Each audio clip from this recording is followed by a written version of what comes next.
Alright, thank you so much for clicking on this video, and welcome to Lazy Cooking with Sabrina. Thank you guys so much for who keep on coming back to this channel, and welcome all y'all new ones. I hope you guys go ahead and stay and subscribe and do all that good stuff. In this video, I'm going to be cooking some easy, beginner friendly type lasagna. Okay, so if you're looking for something easy, fast, quick, and all that good stuff, go ahead and continue watching. And if you like this recipe, go ahead, don't be stingy, go ahead and share this video and give this video a thumbs up. But enough of the talking, let's get into the video. Alright, you're going to need you a pan, and then you're going to need some non-boiling type lasagna noodles. I got mine from HEB. They're usually $1, super easy to cook or whatever. Then I like to use cream of cheese instead of ricotta cheese. I'm not a ricotta cheese lover. I know, it's just my preference. So what I did is use some cream cheese and I mixed it with an Italian cheese mix, and that just basically is my cheese base. So I'm going to first layer all that on top of the noodles. It's a little hard to mix right now because it's still cold, so I suggest you, if you are going to do it this way, make sure you leave your cream cheese out for a while or overnight so it'll be softer. But I didn't have time for all that, and so mine is cold and hard.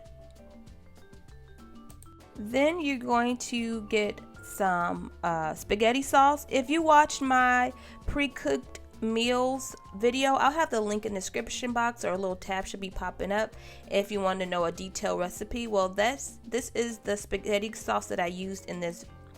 This is the spaghetti sauce I'm using that I made in that video. So I just took it out, unthaw it, and then I'm just gonna layer it like you layer lasagna. Put the noodles, put the cream cheese, then after cream cheese, some sauce, and I just layer it for maybe, I put like maybe one more layer, and that should be it.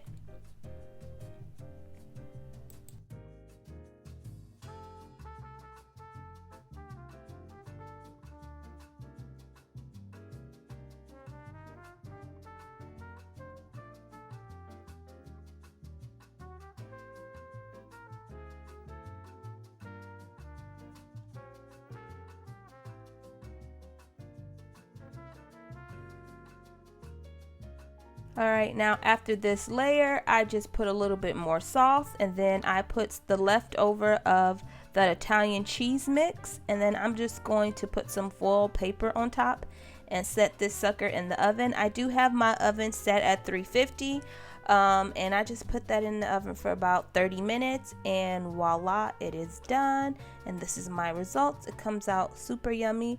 Once I take it out, I let it sit for a little bit, let it cool off, so I can cut it and eat it. Yo, my kids absolutely love it. I serve it on a side of some salad and a breadstick, and whoa, boom, bam, boom, dinner is done. If you guys like this recipe, go ahead and give this video a thumbs up. Definitely share this video with other ones out there. Sorry, I haven't figured out what to name y'all on this channel, so forgive me of my crazy. But thank you so much for watching this video. I hope to catch you guys in my next video, and as always, guys, God bless. Mwah!